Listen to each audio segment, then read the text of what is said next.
History, Misteri. Mari kita bahas kejadiannya.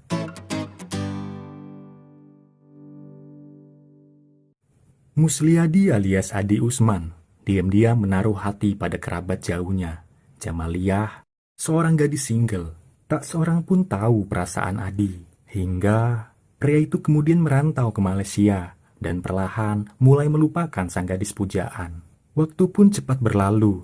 Pada akhir Agustus 2018, saat Adi dan keluarganya bersilaturahmi ke rumah orang tua Jamaliyah di Gampong, Aceh Utara, cinta lama yang sempat terkubur bersemi kembali.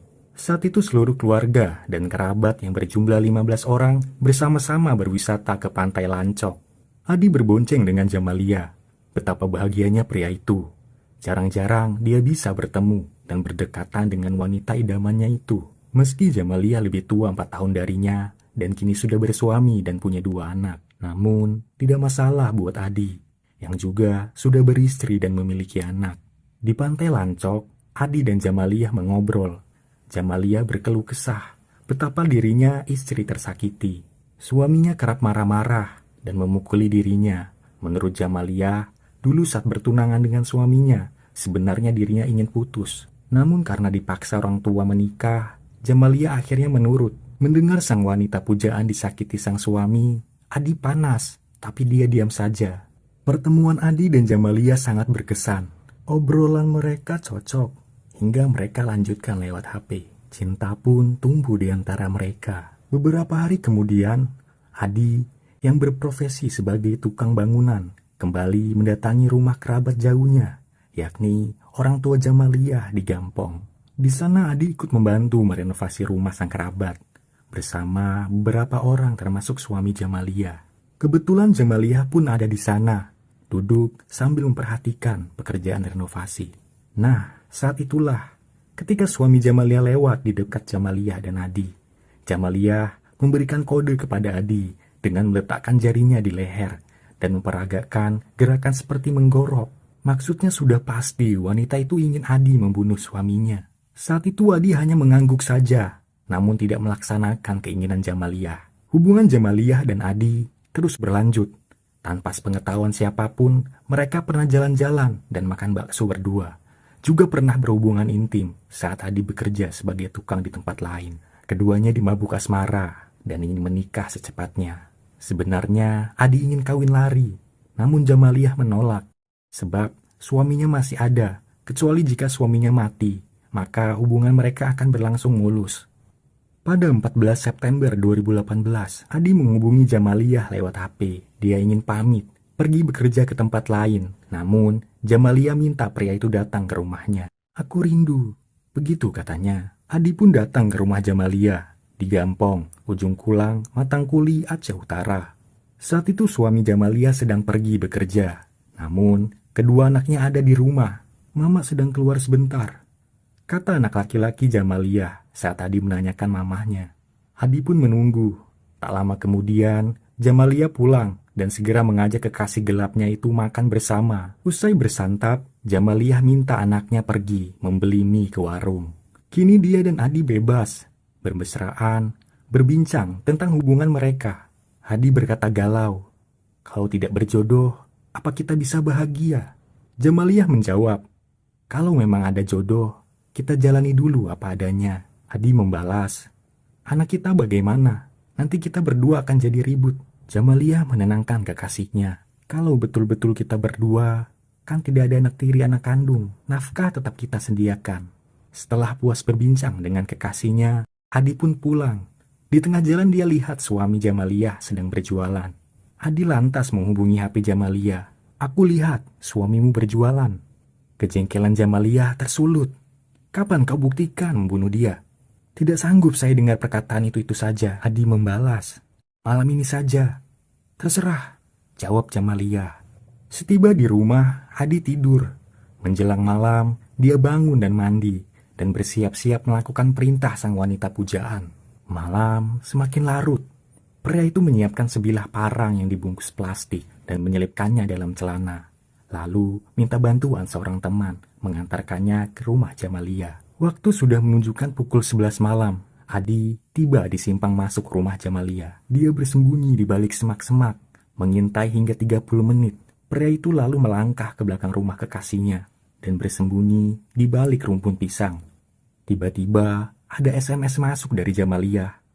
"Sudah di mana?" Adi membalas. "Sudah di belakang rumah, di belakang pohon pisang." Tak lama, di tengah gelap, tampaknya Jamalia keluar dari pintu belakang rumah. Wanita itu sengaja menggoyang-goyangkan HP-nya untuk memberitahu posisinya pada Adi, lalu membalas dengan menggoyangkan HP-nya dan segera menghampiri wanita itu. Jamalia menunjuk WC di belakang rumah. "Pergi ke sana, jangan sampai dilihat orang." Adi pun menurut dan bersembunyi di dalam WC, sedangkan Jamalia kembali masuk ke rumah. Sekitar 4 menit kemudian, wanita itu keluar. Adi pun ikut keluar dari persembunyiannya di WC, dan keduanya masuk ke dalam rumah lewat pintu belakang. Di ruang belakang, Adi duduk menunggu saat yang tepat. Kini, jam menunjukkan pukul 12 malam, semakin senyap. Namun, tiba-tiba terdengar tangisan anak perempuan Jamalia dari dalam kamar. Adi terkejut.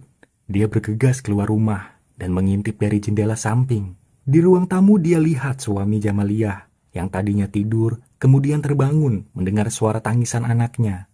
Nyaris saja Adi ketahuan. Pria itu mengendap-endap, kembali bersembunyi di WC di halaman belakang. Cukup lama Adi menunggu di sana.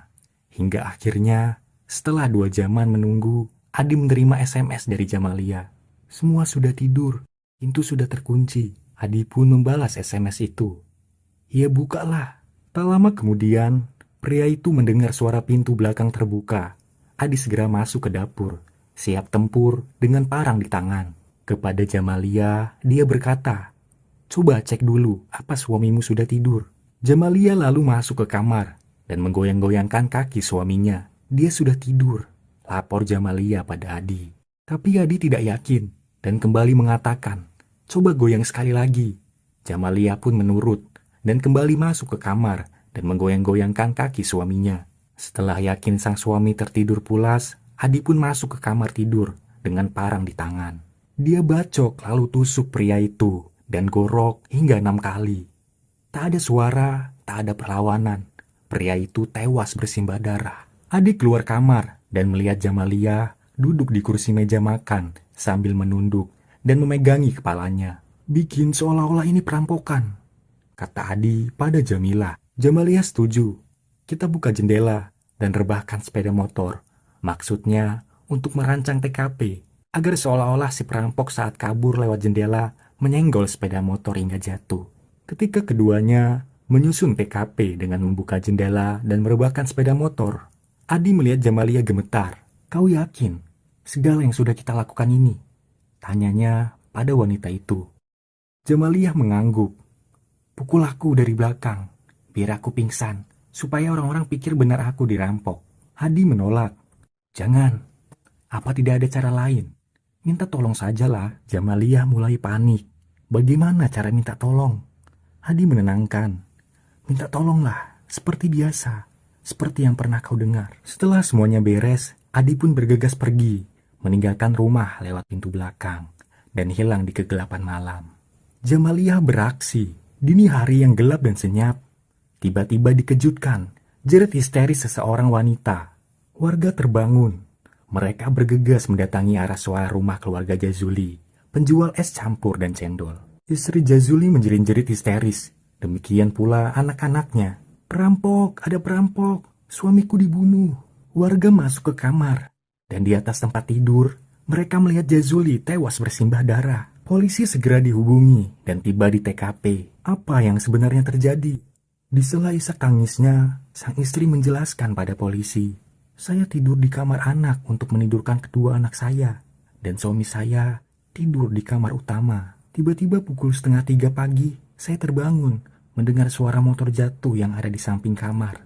Saya segera keluar kamar dan melihat 2 orang laki-laki keluar lewat jendela samping. Lalu saya masuk ke kamar tidur, mencari suami saya, dan melihat dia tewas, lehernya digorok. Setelah itu, menurut sang istri, dia segera keluar rumah dan berteriak minta tolong pada tetangga. Polisi mengevakuasi jasad Jazuli dan membawanya ke RSUD Cutmutia, Aceh Utara. Untuk sementara, polisi menduga Memang terjadi perampokan yang berujung dengan tewasnya Jazuli. Namun, investigasi terus berlanjut dan mulai terkuak kejanggalan. Jika kasus tersebut perampokan, apa yang mau dirampok? Perampok biasanya memilih rumah orang yang memiliki harta benda, sedangkan keluarga Jazuli tidak punya banyak harta benda. Rasanya agak aneh kalau ada orang yang ingin merampok rumah mereka. Faktanya tak satu pun barang yang hilang, termasuk sepeda motor. Meskipun sang istri mengatakan uangnya hilang beberapa juta, polisi tidak percaya. Lalu mengapa tidak ada bekas congkelan di pintu atau jendela? Seolah pelaku bebas masuk keluar rumah. Dan jika pelaku kabur lewat jendela samping, mengapa ada jejak tetesan darah dari kamar tidur hingga ke pintu belakang rumah? Sungguh mencurigakan. Polisi menanyai seluruh keluarga dan teman, dan dari seorang pria diperoleh informasi. Pada malam kejadian, dia mengantar seseorang pria yang adalah temannya dengan sepeda motor ke rumah Jazuli. Polisi mencoba memanggil pria yang datang ke rumah Jazuli itu ke kantor untuk dimintai keterangan, tapi dia selalu mangkir. Polisi bertambah curiga. Apakah pria itu ada hubungannya dengan istri Jazuli yang kini diyakini polisi telah mengarang cerita bohong tentang perampokan di rumahnya? Ketika polisi mencari pria itu dan istri Jazuli, terlambat sudah. Keduanya kabur entah kemana. Wanita itu bernama Novi. Dia salah satu pekerja di warung makan di Pionayong, Banda Aceh. Sekilas wanita itu tampak biasa-biasa saja. Namun, sesungguhnya setiap hari hatinya was-was. Mungkinkah dia terlalu takut? Sudah 22 hari dia bekerja dan tinggal di Banda Aceh dan tak terjadi apa-apa. Hari itu, Selasa, 22 Januari 2019. Seperti biasa, Novi bekerja di warung makan. Tiba-tiba, beberapa pria masuk ke warung dan menghampirinya. "Anda Jamalia?" tanya mereka. Novi terkejut, namun segera menggeleng. "Saya Novi." Pria-pria itu tak beranjak, lalu menyodorkan selembar foto-foto dirinya. Wanita yang mengaku bernama Novi itu tak kuat lagi. Sudah 22 hari dia hidup di pelarian dalam ketakutan. Kini dirinya tak bisa berkelit lagi. Dia menangis. "Saya Jamalia." Iya, dialah Jamalia, istri Jazuli. Dia dan kekasihnya, Adi, telah bersekongkol membunuh Jazuli demi memuluskan cinta terlarang mereka. Dan sama seperti dirinya, Adi kekasihnya pun ternyata telah diringkus polisi di pelarian di Sumatera Utara.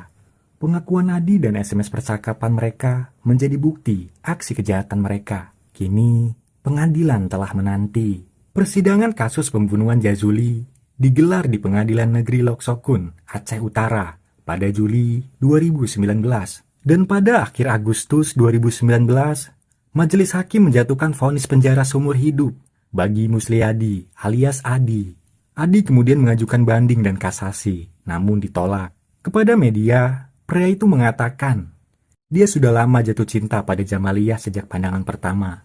Mereka baru bertemu kembali pada 2018 dan baru 2 minggu berhasil menjalin cinta. Adi langsung menyanggupi membunuh suami Jamalia, wanita pujaannya.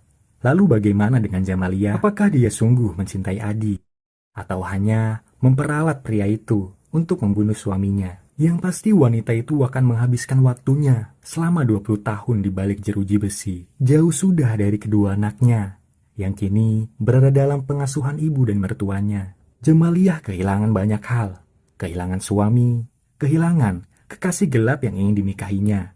Juga kehilangan kesempatan membesarkan kedua anaknya, Putra dan Novi, yang namanya pernah dipakainya untuk penyamaran di tempat pelarian. Sekian, terima kasih.